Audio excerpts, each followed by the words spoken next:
Bismillahirrahmanirrahim. Innal hamdalillah nahmadu wa nashkuru wa nasta'inu wa nastahdi wa nastaghfiruh. Allahumma shalli ala sayyidina Muhammad wa ala alihi wa sahbihi wa sallim taslima salatan taftahu lana abwabar ridha wa taysir wa tughliqu biha abwabasy syarri wa ta'sir. Anta maulana fa ni'mal maula wa ni'man nasir. Amma ba'du.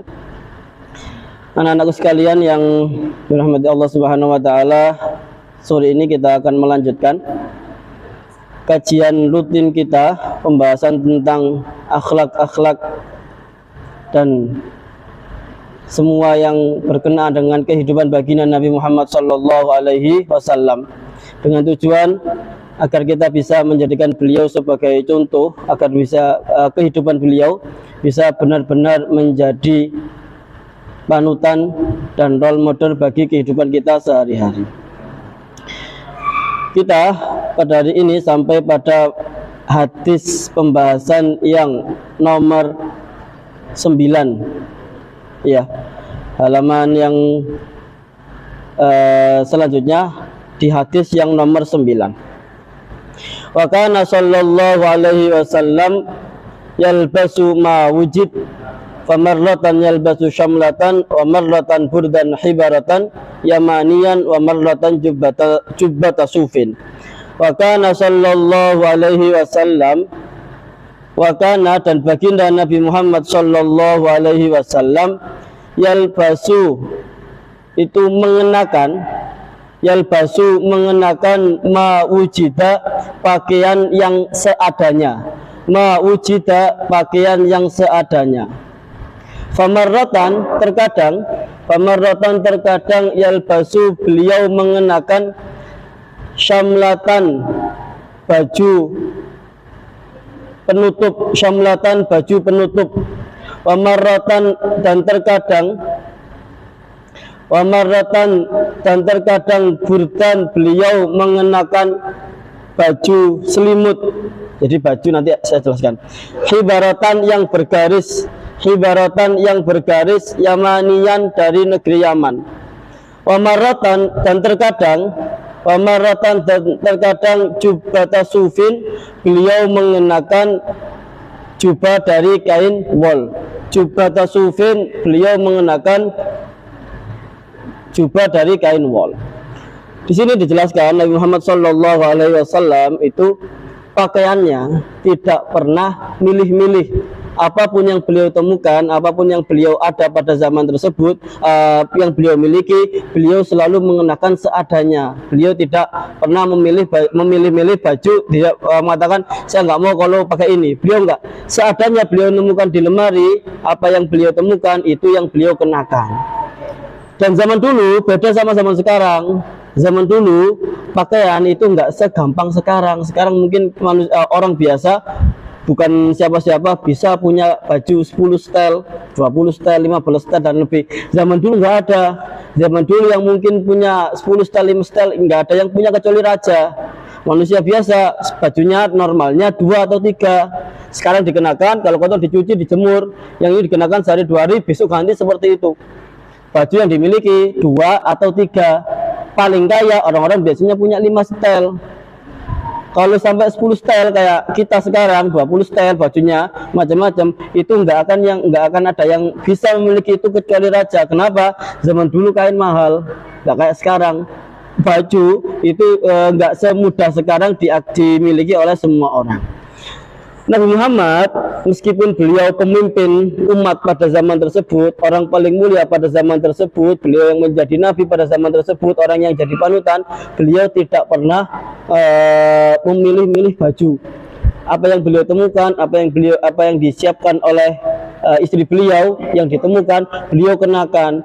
Terkadang beliau menggunakan baju yang full satu style seperti jubah yang kita ketahui sekarang, atau kadang-kadang beliau zaman dulu itu orang-orang nggak semuanya dijahit baju, kadang-kadang itu kayak kain ihram, jadi baju cuma diselempangkan gini. Dan beliau kadang-kadang pakai baju tersebut yang warnanya yang bergaris merah. Terkadang beliau menggunakan jubah yang terbuat dari kain wol yang tebal. Ketika musim dingin, beliau menggunakan jubah yang terbuat dari kain wol, kain yang bisa melindungi dari dingin. Yang dimaksudkan dalam sini adalah bahwa Kanjeng Nabi itu tidak pernah milih-milih baju. Beliau nggak pernah ngomong saya nggak punya baju. Padahal baju beliau seadanya, beliau apapun yang beliau temukan pasti beliau kenakan. Dan beliau itu sering sekali, beliau pernah satu riwayat diriwayatkan beliau dapat baru pagi tadi dapat baju dikasih sama orang pagi, kemudian siang-siang ketemu salah satu sahabatnya cerita, lu Kanjeng Nabi baju jenengan kok bagus banget. Gara-gara ditanya seperti itu, Kanjeng Nabi ngerasa nggak enak, hanya dicopot ini buat kamu. Jadi dipuji, bajunya dipuji, itu ketika orang yang muji bajunya langsung diberikan baju beliau. Termasuk etika, maka termasuk etika kita seharusnya kita tidak pernah, ya kita keluar sebisa mungkin kita tidak keluar rumah kecuali dengan baju yang sopan. Selama itu sopan, kita tidak seharusnya kita menjadi orang yang pemilih ketika mendapatkan baju apapun itu. Selama itu sopan, selama itu pantas, kita tidak perlu malu menggunakan baju tersebut. Dan Kanjeng Nabi setiap keluar rumah, termasuk etika sunnah Rasulullah SAW, sebelum keluar rumah bercermin, itu termasuk etika. Kenapa? Ketika kita di luar ketemu banyak orang, jadi jangan sampai ketika kita keluar tampilan kita nggak pantas atau urak-urakan. Nggak. Kanjeng Nabi kalau keluar pasti zaman dulu kalau beliau nggak ada cermin di rumah beliau pakai air yang dikendi, kemudian beliau sebelum keluar lihat ke cendi tersebut, ditata bajunya sekiranya rapi, nggak harus bagus banget, yang penting tidak compang-camping, yang penting rambutnya rapi, pecinya lurus, beliau keluar. Itu termasuk etika. Jadi bercermin, nggak harus sampai berhias pakai semua skincare, enggak ya. Yang penting kalian ketika keluar pantas, itu sudah cukup. Jadi jangan sampai kalian merasa lah cuma di luar cuma ngambil paket, kemudian kalian baju compang-camping, itu keluar dari sunnah Rasul. Kalau kamu keluar rumah, meskipun cuma di depan, meskipun cuma kalian di luar pagar toh, kalau bisa jangan sampai kamu keluar kecuali dalam keadaan yang sopan. Itu termasuk etika Rasulullah Shallallahu Alaihi Wasallam. Paham ya? Wa kana sallallahu alaihi wasallam, ini masih bahas tentang pakaian beliau. Wa kana sallallahu alaihi wasallam, maka dan beliau sallallahu alaihi wasallam idza kasahu ketika memberi ahadun seseorang sauban pakaian. Jadi ketika beliau mendapatkan pakaian dari seseorang, la yughayyiruhu, beliau tidak merubahnya an hayatihi, dari bentuk baju tersebut, min sa'atin, dari lebarnya, audikin, atau sempitnya. Jadi beliau ketika mendapatkan pakaian pemberian dari seseorang tidak pernah dirubah. Ketika kurang kecil enggak dibesarkan, ketika terlalu besar enggak dikecilkan. Kalau enggak cukup, kalau masih pantas dipakai beliau pakai, kalau enggak pantas beliau berikan ke orang lain. Termasuk etika. Ketika diberi orang itu tidak merubah pakaian yang diberikan oleh orang tersebut. Wala bisa marrotan, wala bisa, dan beliau mengenakan marrotan dalam satu keadaan, jubatan, satu pakaian, dayiqatal kumaini, yang lengannya sempit, la yastati'u, sehingga beliau tidak bisa, ayyukhrija, mengeluarkan, yadahu, tangan beliau, min kummiha, dari lengan baju, illa bi usrin, kecuali dengan cara yang sulit. Fakana, dan beliau idza tawaddoa, ketika wudu, fiha, dari baju tersebut, akhraja, beliau mengeluarkan, yadaihi, kedua tangan beliau, min zailiha, dari kerah baju tersebut, liyaghsilahuma, untuk mencuci kedua tangan beliau. Di antara ketawaduan beliau, ketika beliau mendapatkan satu baju dari orang lain, pemberian dari orang lain, beliau tidak pernah merubah baju tersebut. beliau terima apa adanya. Ketika bisa dikenakan, beliau kenakan. Ketika enggak mungkin dikenakan, beliau hadiahkan kepada orang yang terdekat beliau. Bahkan suatu ketika di sini diceritakan pernah suatu ketika beliau dapat hadiah pakaian, tapi kebetulan pakaiannya tangannya sempit. Jadi beliau dapat jubah tapi tangannya itu sempit. Beliau kalau wudhu nggak bisa narik tangannya gini. Sampai akhirnya beliau jadi kalau wudhu mau narik mau mengeluarkan tangan bajunya ditarik ke sini itu kesulitan. Akhirnya kalau wudhu beliau masukkan tangannya, beliau keluarkan dari dalam sini baru dibasuh. Saking kesulitannya. Yang dimaksudkan di sini, yang ditekankan di sini adalah bukan masalah bajunya, tapi tentang bagaimana kita menghormati pemberian orang lain.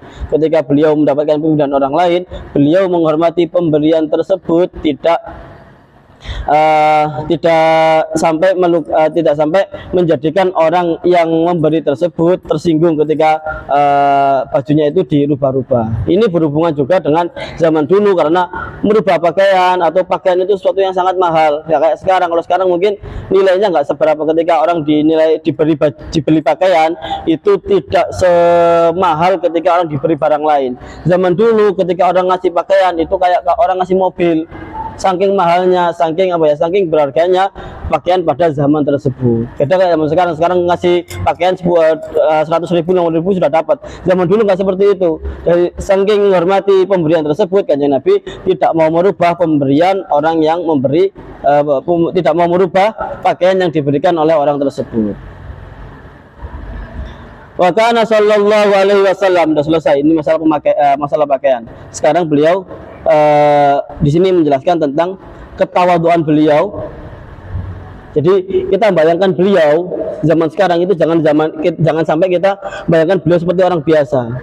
Bayangkan beliau zaman dulu itu orang yang diagungkan seluruh orang Arab, orang yang menjadi statusnya itu lebih tinggi daripada presiden, orang yang kalau beliau mengatakan satu Madinah pasti siap memenuhi itu.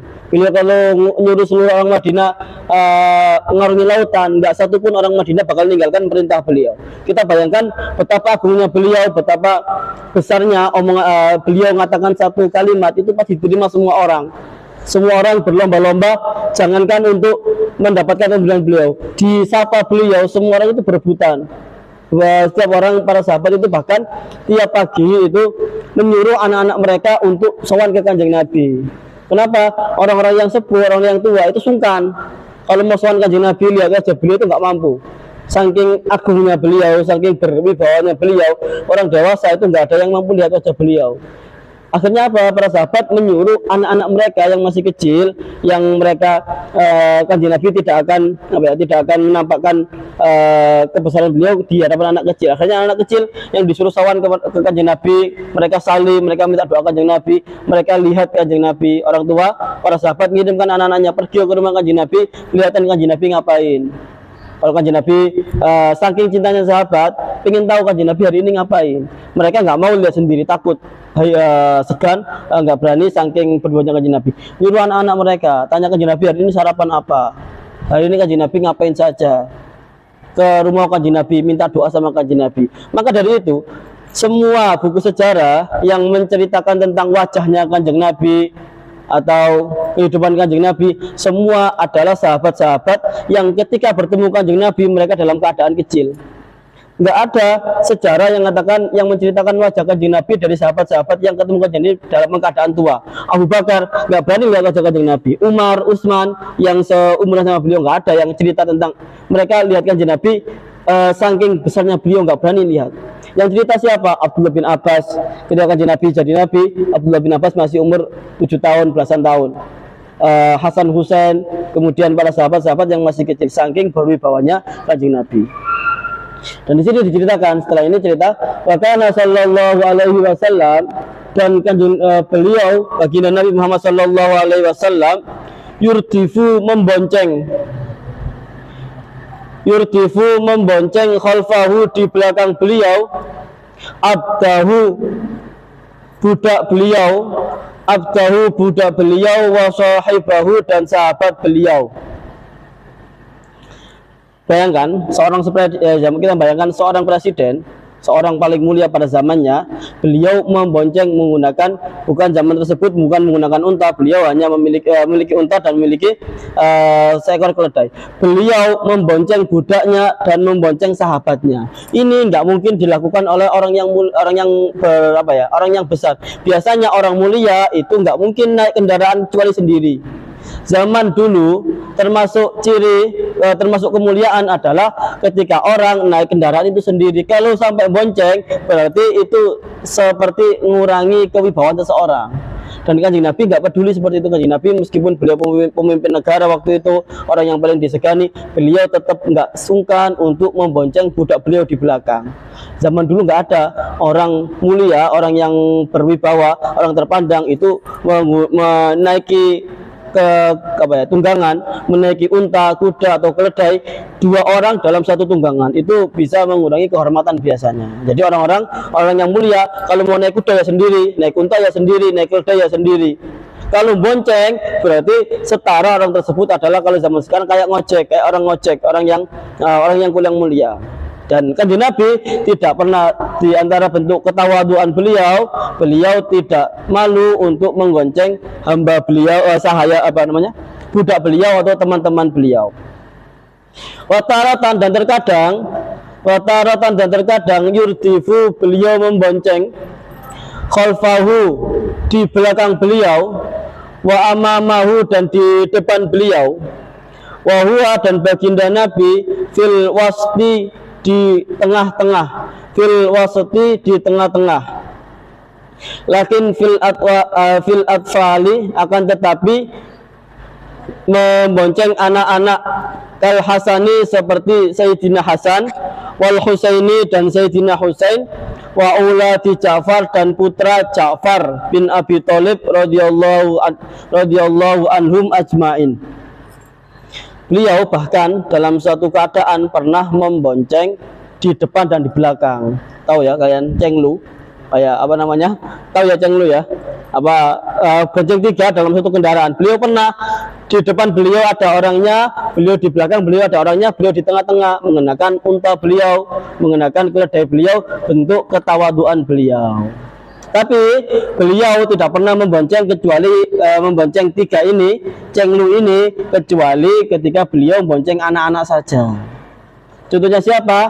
Hasan dan Husain. Siapa Hasan dan Husain? Siapa Hasan? Siapa? Cucu dari cucu Nabi Muhammad. Ayahnya siapa? Hasan ya. Hasan dan Husain ini bukan kembar. Saya ulangi, Hasan Husain ini bukan dua orang yang kembar. Beliau punya jarak usia yang berbeda, cukup jauh 2 atau 3 tahun. Jadi yang besar namanya Hasan, yang kecil namanya Husain. Enggak kembar. Kadang-kadang orang salah paham dikira Hasan Husain kembar. Enggak kembar. Beliau saudara kandung tapi enggak kembar. Wa ulati Ja'far, dan putra-putra Ja'far. Ada yang pernah dengar Ja'far? Ja'far bin Abi Thalib pernah dengar, sahabat Kanjeng Nabi? Ali itu putranya Ali bin Abi Thalib. Ali itu putranya Abu Thalib. Ja'far ini adalah saudara kandungnya Ali, kakak tertua di antara kakak tertuanya Ali bin Abi Thalib. Ja'far ini orang yang terkenal memiliki wajah paling mirip sama Rasulullah Shallallahu Alaihi Wasallam. Jadi sahabat Kanjeng Nabi banyak yang wajahnya mirip, yang gantengnya mirip Kanjeng Nabi, itu adalah Ja'far bin Abi Thalib. Paling mirip sama Kanjeng Nabi. Kanjeng Nabi sangat sayang sama Ja'far. Ja'far, kalian pernah pertama kali dengar nama Ja'far ya? Ja'far ini memiliki julukan At-Tayyar, sang penerbang. Beliau pernah soalnya menjadi panglima perang, bukan panglima perang. Beliau diutus Rasulullah SAW dalam salah satu perang, kalau nggak salah perang Yarmuk. Beliau bertugas untuk memegang bendera. Jadi pemimpinnya kalau nggak salah Usama, kalau nggak Khalid bin Walid. Siapa namanya? Ja'far ini tugasnya ngapain? Tugasnya megang bendera. Nanti ketika beliau ada 3 pemegang bendera, ada Ja'far, ada Urwah, dan salah satu lagi. Ja'far dibilang sama Kanjeng Nabi, Ja'far, tugasmu nanti bagian megang bendera. Jangan sampai bendera Islam ini jatuh. Kalau jatuh nandakan kita kalah. Kamu pegangi dengan segenap jiwa kamu. Kalau kamu nggak bisa, serahkan kepada Urwah. Kanjeng Nabi bilang gitu. Akhirnya berangkatlah perang. Ja'far sudah kroso, Kanjeng Nabi kok bilang seperti itu. Mungkin jangan-jangan ini kemungkinan saya nggak mampu. Akhirnya ketika perang tersebut benar-benar berkecamuk, orang-orang itu sudah ngincer Ja'far. Lihat orang-orang tahu, musuh Rasulullah tahu bahwa betapa cintanya Rasulullah sama Ja'far ini. Akhirnya diincar si Ja'far itu pengen ngerubuhkan pedang. Akhirnya ketika perang berkecamuk, tangan orang-orang berebut untuk melumpuhkan Ja'far tersebut. Akhirnya semua orang nyerang, musuh-musuh nyerang Ja'far. Pertama kali yang ditebas tangannya Ja'far yang kanan. Akhirnya beliau pegang tangan kiri, yang kiri ditebas juga. Akhirnya beliau beliau meluk dengan sisa tangan beliau. Akhirnya sampai benda tersebut dipegang sama Urwah, dan beliau akhirnya wafat dalam perang tersebut. Ketika mendengarkan kabar tersebut, Kanjeng Nabi sedih, kemudian mengatakan, Ja'far, kelak di yaumil qiyamah Allah akan mengganti kedua tangan Ja'far dengan sayap di punggung beliau. Makanya disebut Ja'far Ar-Tayyar, karena diceritakan Kanjeng Nabi bahwa Ja'far kelak itu memiliki dua sayap. Ini yang mengabarkan Rasulullah SAW.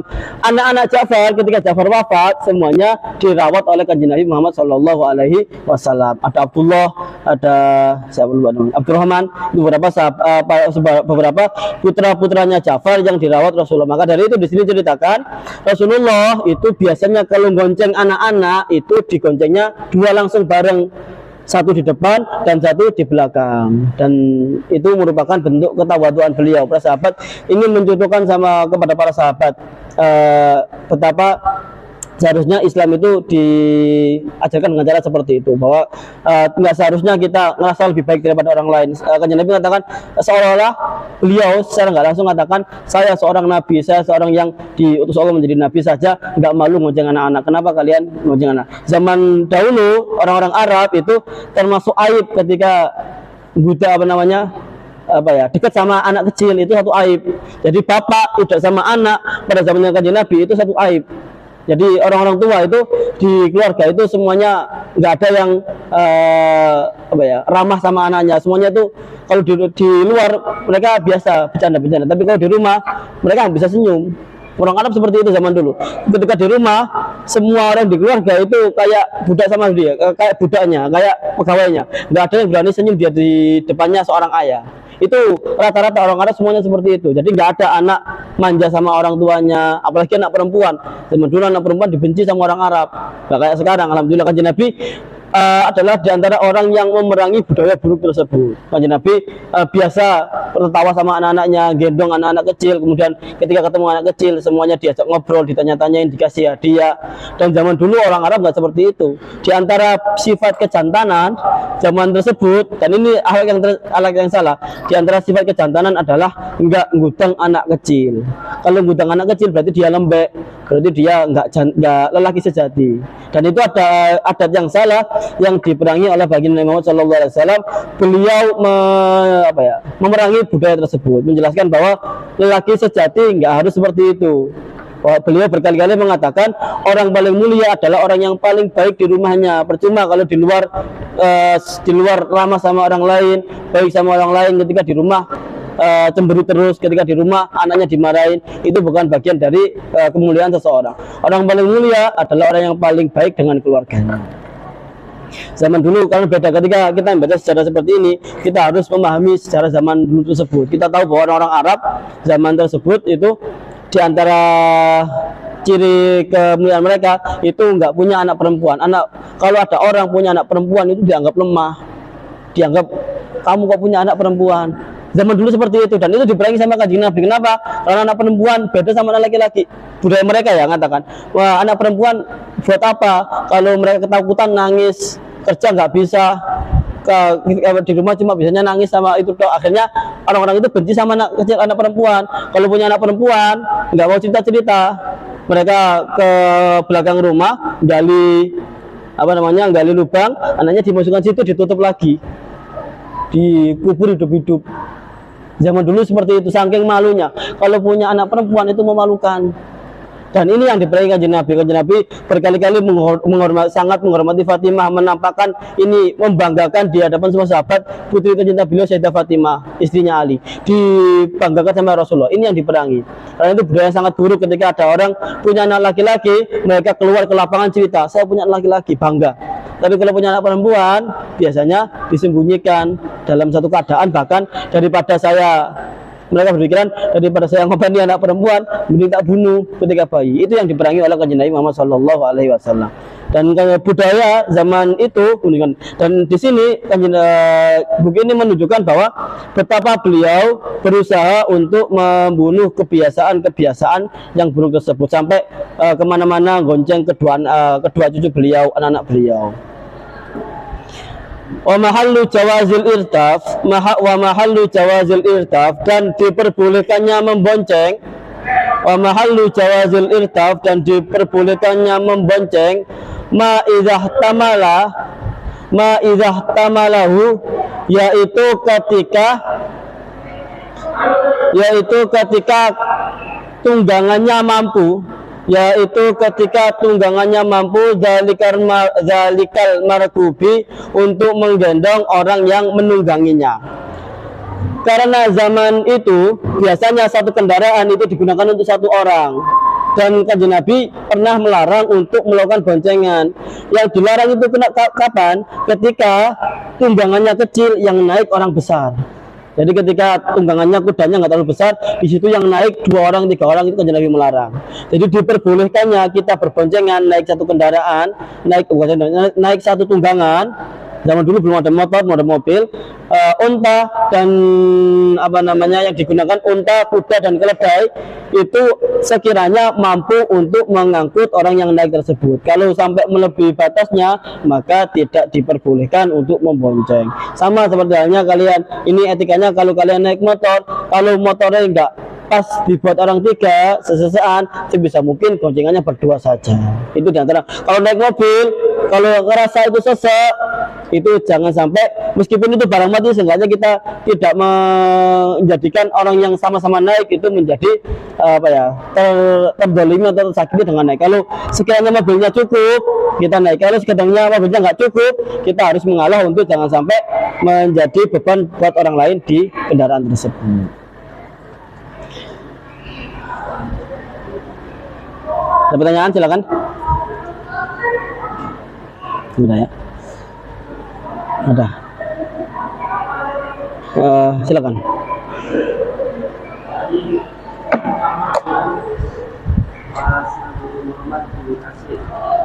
Pakaian.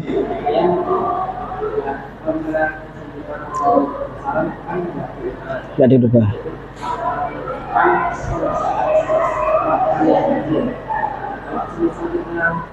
Izin beli boleh, nggak masalah sama sekali.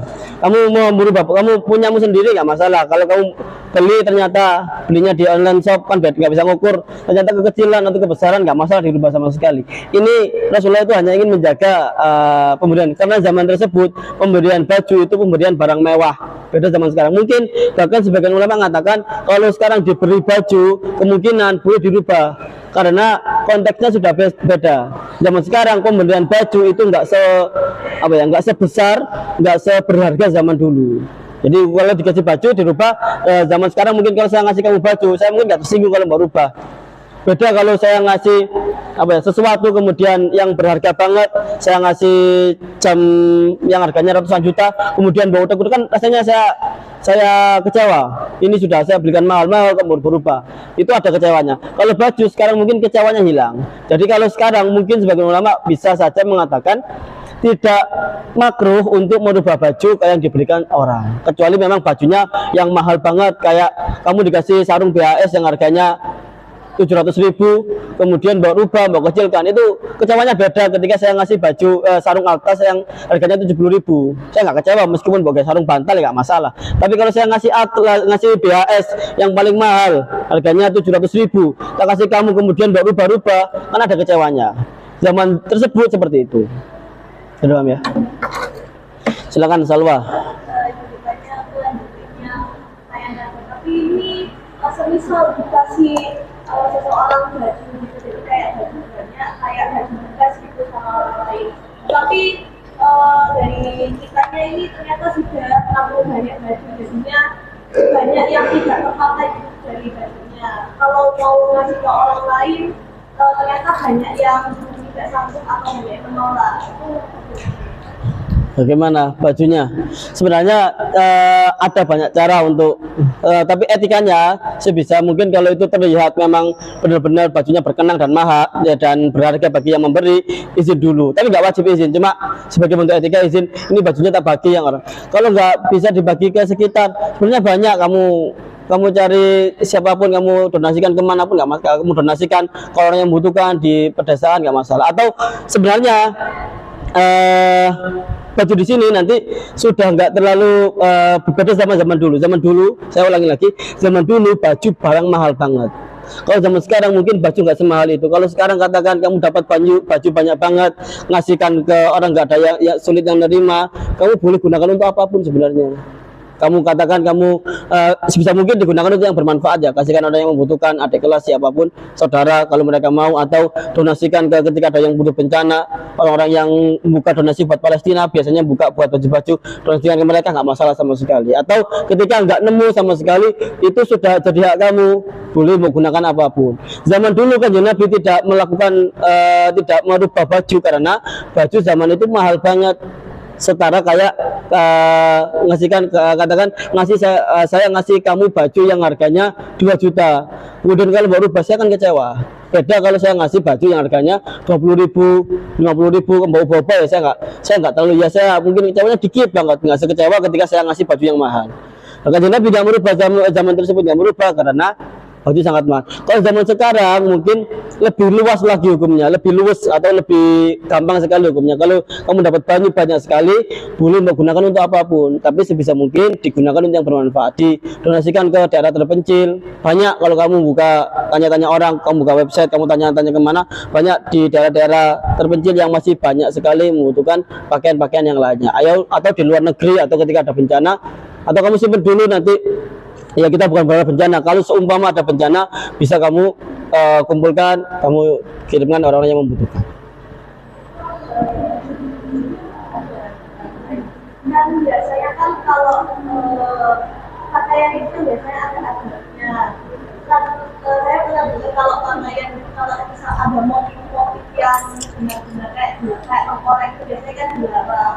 Nah, misal itu apa diperbolehkan kayak baju-baju kayak itu ingin disumbangkan gitu Pak? Iya, pertama terima kasih.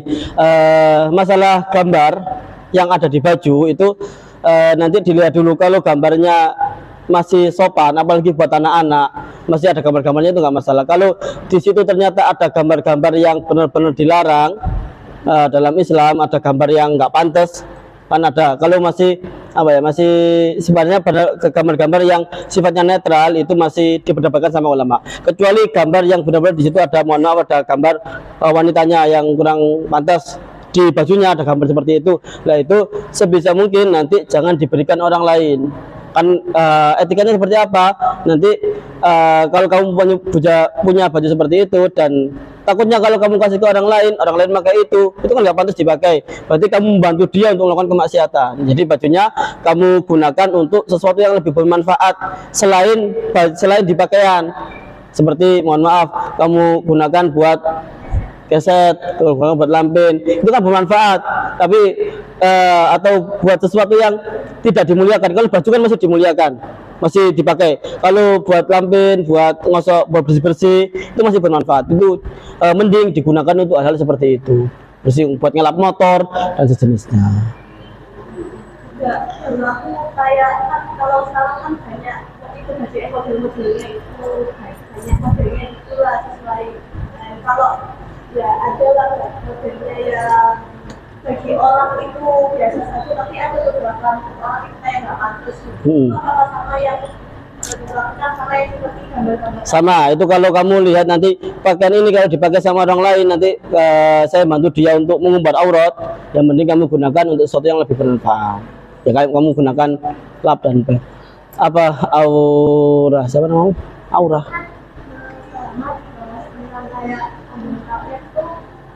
Apa? Kadang kan kita kan terus saya tuh pakai Itu nanti beda ya di budaya beda-beda. Ada sebagian daerah budaya orang itu keluar pakai mukena pantas. Di sebagian daerah seperti itu. Di daerahmu pantas nggak seperti itu? Keluar pakai mukena. Kalau nggak pantas berarti ganti. Kalau di sebenarnya sebagian daerah mana? Daerah Sumatera, daerah sebagian Jawa, daerah pelosok itu mereka biasa ke pasar pakai mukena. Mereka biasa keluar ketemu tetangganya habis sholat nggak pakai mukena biasa. Jadi nganggap mukena itu bagian dari style, itu nggak masalah. Jadi bergantung kalau di kampungmu nggak pantas banget metu pakai mukena. Bisa mungkin kalau ya nggak harus kamu merias diri dulu, nggak harus pakai baju yang paling bagus. Seenggaknya kalau keluar itu dianggap pantas, nggak masalah. Tapi kalau mukena masih dianggap pantas, kiranya pantas nggak? Saya nggak tahu ya budaya perempuan pantas nggak keluar pakai mukena. Pantas ya? Nggak tahu saya. Pantas saya. Kalau pantas saya nggak masalah. Tergantung kembali ke budaya. Ada yang Apa? cewek itu hijabannya tuh dia bapak agak mikir, ada yang kayak terus yang benar itu hijab yang kayak gimana? Pertama, saya laki-laki, saya nggak tahu style hijab seperti apa. Tapi semakin tertutup, semakin lekukan tubuh nggak terlihat, semakin baik. Yang jelas di situ. Semakin lekukan tubuh terlihat, berarti ya semakin jauh dari yang baik. Bukan kita nggak bisa ya ngejudge orang hanya dari pakaian. Dalam arti para ulama itu paling nggak suka ketika ada orang. Kita tahu menutup aurat wajib, kita tahu membuka aurat itu yang dosa, tapi jangan sampai kita menganggap orang yang buka aurat itu lebih baik, lebih buruk daripada kita. Kita nggak boleh seperti itu. Kalau masalah pakaian, lebih baik yang mana? Semakin itu tertutup, semakin baik. Itu aturannya. Semakin semakin nggak terlihat lekuk tubuh, semakin warnanya tidak meriah, semakin baik. Dalam arti warnanya hitam atau putih. Nggak yang apa ya, nggak yang orang lihat itu langsung nolak semua, shimmer dan sejenisnya, itu kurang baik dalam Islam. Jadi pakaian yang netral warnanya itu yang kalem. Kalau bisa hitam satu warna, ya merah, nggak masalah. Ya kan bagian dari sekolah, masa saya suruh nanti. Mukena. Hijab itu kerudung ya, kerudung. Ada kata Arab. Ya, tidak semua tulisan Arab itu Al-Qur'an. Tidak semua, kadang-kadang isinya cuma aku mencintaimu gitu. Isinya cuma apa ya, sesuatu tulisan Arab biasa. Jadi nggak semua tulisan Arab ya, tidak semua tulisan Arab itu hadis dan Al-Qur'an. Kadang-kadang ada koran Arab itu ya berbeda sama kita ngerti. Ya nggak usah, barangkali isinya cuma koran saja. Saya kan penasaran, pernah lihat, tak baca kan isinya sesuatu yang nggak ada artinya, nggak masalah ternyata. Kerudungnya itu tulisannya sesuatu yang nggak ada artinya, tulisan Arab itu saja, kayak tulisan aku cinta padamu atau tulisan 1+1=2 gitu, tulisannya nggak ada Arabnya, nggak masalah sama sekali. Tidak semua yang Arab itu adalah Al-Qur'an. Oh ya, masalah mencoloknya ya seperti itu. Masalah bukan berarti itu buruk ya. Dalam arti semakin itu nggak mencolok semakin baik. Bunda itu ada wanita yang pakai sarung. Terus ada orang tua itu bilang saya pakai sarung nggak boleh. Jadi Pakai sarung nggak boleh, maksudnya gimana? pakai sarung itu Pakai sewek itu ya? Nggak masalah. Secara hukum memakai sarung itu nggak dilarang bagi perempuan. Mungkin ketika itu dia pakai sarung kemudian dia menggunakan pakaian yang menjadikan dia terlihat nggak pantas seperti orang laki-laki, itu yang dilarang mungkin. Ketika dia pakai sarungnya motif-motif yang pantas buat perempuan, kemudian dia makainya dengan rapi, pakaiannya juga rapi, nggak masalah sama sekali. Jadi yang jadi masalah ketika dia pakai sarungnya sarung anak lanang, kemudian dia pakai hem, jadi tampilannya seperti anak laki-laki meskipun pakai kerudung, itu yang nggak pantas. Kalau dia pakai ada sarung yang motifnya buat perempuan, kemudian digunakan dengan cara yang bagus, pakaiannya agak menurun, agak sampai ke bawah, ya nggak masalah sama sekali. Yang diwajibkan itu menutup auratnya, bisa dengan apapun. Sebenarnya seperti itu. Nanti menyesuaikan sama budayanya, kayak pakai batik di Indonesia, kamu pakai batik di Arab, ya nggak pantas. Boleh, tapi kurang pantas. Atau kamu di lingkungan yang jarang sekali orang pakai jubah, boleh nggak? Ya boleh pakai jubah, tapi takutnya nanti menimbulkan pertanyaan buat orang-orang. Kalau di sana banyak kiai yang pakai jubah, ustaz pakai jubah semua, kamu pakai jubah nggak masalah. Kita tetap harus menyesuaikan di tempat tersebut. Kita menyesuaikan lah, orang-orang di sini pakai di pondok semua pakai seperti ini, kita seperti ini. Tapi yang jadi pokok utamanya adalah bagaimana kita menutup aurat dengan rapi dan baik. Pertanyaan? Silakan.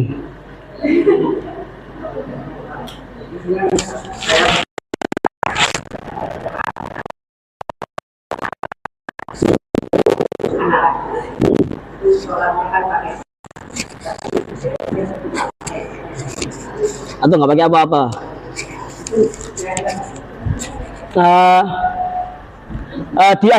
Diajarkan dalam ketika menggunakan sarung, etikanya kalau sujud itu harus ditempelkan kakinya gini. Itu masalah nggak kelihatan, soalnya yang jadi masalah itu adalah yang kalau kelihatan itu di apa ya, di daerah yang atas, bukan di atas, daerah bukan di bawah, bukan di atas banget. Kalau ada orang pakai baju katakan bajunya itu dadanya terbuka, kalau dilihat dari atas, mohon maaf ya, perutnya pusatnya kelihatan, itu nggak masalah. Atau dia pakai sarung kan kalau dilihat dari bawah kelihatan semua, mohon maaf, itu nggak masalah. Kenapa? Soalnya yang terbuka adalah bagian bawah dan bagian atas. Yang harus tertutup adalah bagian sinawanya, bagian yang berhadapan dengan pandangan manusia. Itu harus rapat semuanya. Kalau yang dari atas itu sulit kalau orang pakai sarung, pakai jubah, itu kalau diintip dari bawah kelihatan sebenarnya.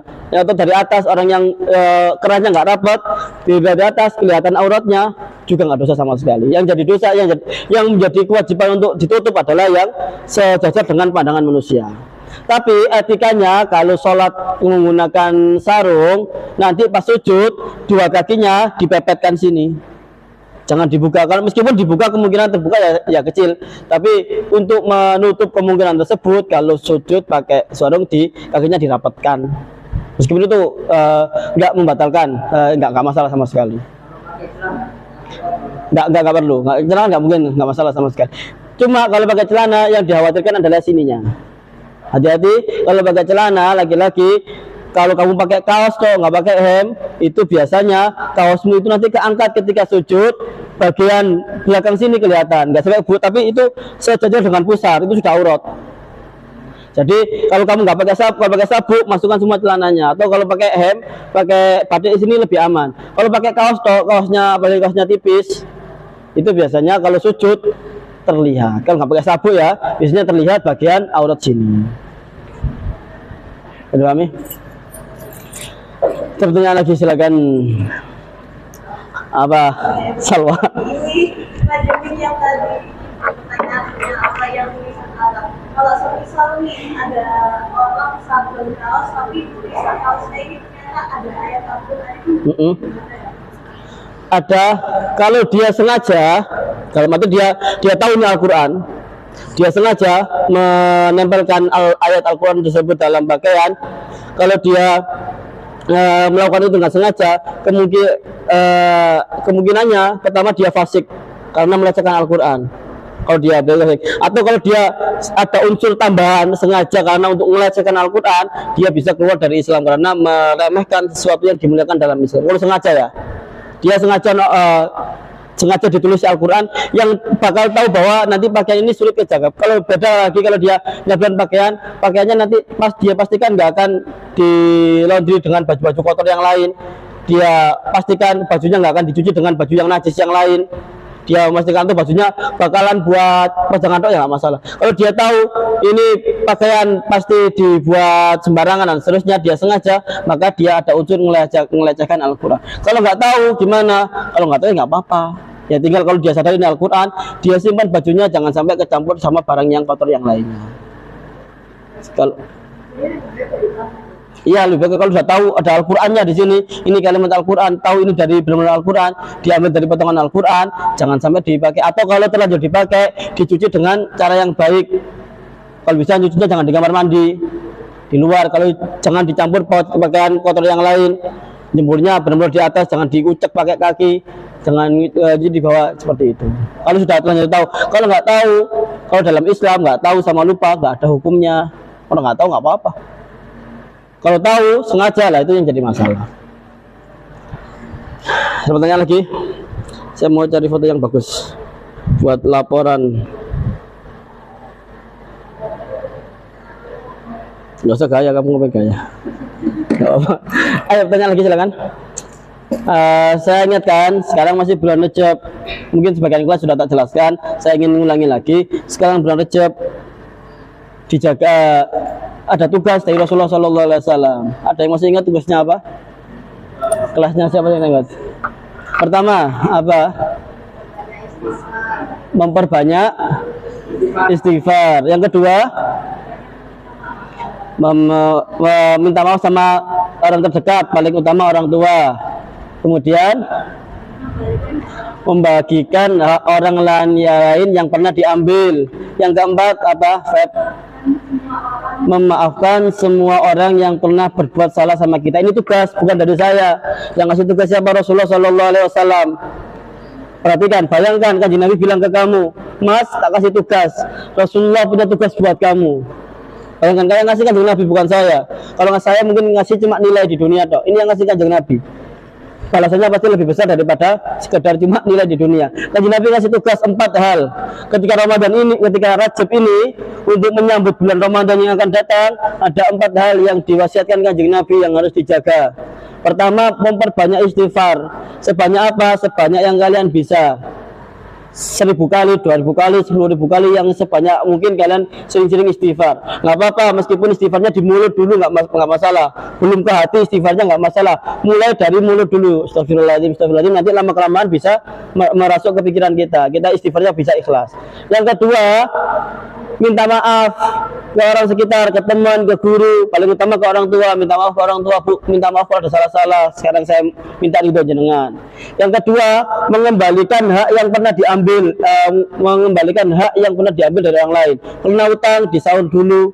Pernah ke kantin, bayarnya 5.000, padahal jajannya 10.000, dan disaur yang sisanya. Pernah ngambil bolpen teman tanpa izin, bukan minjem ya, ngambil tanpa izin, kembalikan. Nggak cukup minta maaf. Kalau kamu utang 10.000 minta maaf ya, nggak boleh sahur, sama saja, harus dikembalikan haknya. Yang terakhir, yang 4, yang paling berat, memastikan di hati kita nggak ada dendam sama orang lain, nggak ada marah sama orang lain, nggak ada dengki sama orang lain. Semua yang punya salah sama kita, kita maafkan. Meskipun mereka nggak pantas dimaafkan, meskipun mereka nggak minta maaf, nggak peduli. Yang penting kita pedulinya cuma pengen punya hati yang bersih. Kita berhak punya hati yang bersih, meskipun mereka nggak berhak dimaafkan. Urusan mereka sama Allah, saya pengen hati saya bersih. Latihan 4 hal ini diterapkan di bulan Rajab. Insya Allah ini nanti membantu kita biar bisa menyambut bulan Ramadan dengan hati yang sempurna, dengan hati yang siap. Akhirnya nanti ketika Ramadan datang, kita sudah siap, kita bisa mendapatkan banyak keberkahan Ramadan. Kalau kita Ramadan kita sempurna, nanti Ramadan ini bisa ke bawah sampai setahun ke depan. Akhirnya kalian rajinnya nggak pas Ramadan toh. Kenapa kita sekarang rajinnya itu pas Ramadan toh? Ya gara-gara kita di bulan selain Ramadan kita nyantai. Rejab kita nggak peduli, Syaban kita nggak ngurus, masuk Ramadan kita baru ibadah. Ya alhamdulillah dapat ibadah, tapi selesai Ramadan kita nggak dapat apa-apa biasanya. Nah, untuk kita agar nggak seperti itu lagi, kita mulai dari sekarang. Mulai dari sekarang bersih-bersih hati dulu. Nanti pas Syaban, sekarang Rajab ini bulan istighfar. Nanti Syaban itu bulan sholawat. Sholawat nanti, Syaban nanti kita mau banyak sholawat, merias hati kita. Ramadan kita sudah siap, Allah bakal ngasih 3 hal, bakal ngasih ampunan, bakal ngasih rahmat, dan terakhir bakal ngasih tiket untuk bisa selamat dari siksa api neraka. Ini yang paling penting. Saya mungkin akan tiap ngaji akan ingatkan ini. Kalian jangan sampai bosan. Saya ingatkan 3 hal setiap Rajab. 4 hal ini dijaga. Setelah melaksanakan kewajiban dan meninggalkan dosa, 4 hal ini dijaga. Tetap yang paling utama melaksanakan sholat fardu, kemudian meninggalkan semua kemaksiatan. Itu yang paling utama. Setelah 4 hal ini, sebisa mungkin baru ditambahkan 4 hal tadi. Masih ingat ya? Istighfar, minta maaf, mengembalikan hak orang lain, kemudian memaafkan. Padahal ini jadikan target utama kalian di bulan Rajab yang mulia ini. Ada pertanyaan sebelum kita tutup? Ada ya, kita tutup dengan doa ya Mustafa Muhammad sallallahu alaihi wasallam. Al-Fatihah. A'udzubillahi minasyaitonirrajim. Bismillahirrahmanirrahim. Iyyaka na'budu wa iyyaka nasta'in. Ihdinas siratal mustaqim. Shiratal ladzina an'amta 'alaihim ghairil maghdubi 'alaihim waladdallin. Amin. أعوذ بالله من الشيطان الرجيم بسم الله الرحمن الرحيم الحمد لله رب العالمين حمد الشاكرين حمد الناعمين حمد يافي نعمه ويكافي مزيده يا ربنا لك الحمد اللهم صل على سيدنا محمد وعلى آل سيدنا محمد اللهم اجعل وأوصل وتقبل ما قرأناه في هذا المجلس ثم استغفرنا وما صلينا على المصطفى محمد صلى الله عليه وسلم ثم استعينا في هذا المجلس هدية واصلة رحمة نازلة وبركة شاملة نقدم إلى حضرتنا مصطفى محمد صلى الله عليه وسلم ثم لإخوانه آبائي من الأنبياء والمرسلين أولياء الشهداء الصالحين نخص جميع مشايخنا ومعلمينا وجميع آبائنا وأمهاتنا وجميع أهل قبورنا وجميع أهل القبور من هذه المدرسة اللهم اغفر لهم وارحمهم وعافهم واعف عنهم اللهم اجعل لهم فداء لهم من النار فكاك الله من النار اتق الله من النار ستر الله من النار اللهم بارك لنا في رجب وشعبان وبلغنا رمضان وعنا على فيه على الصيام والقيام وتلاوة القرآن كرامة لجناب حبيب المصطفى محمد صلى الله عليه وسلم ربنا آتنا في الدنيا حسنة وفي الآخرة حسنة وقنا عذاب النار صلى الله على سيدنا محمد وعلى آله وصحبه وسلم والحمد لله رب العالمين الفاتحة.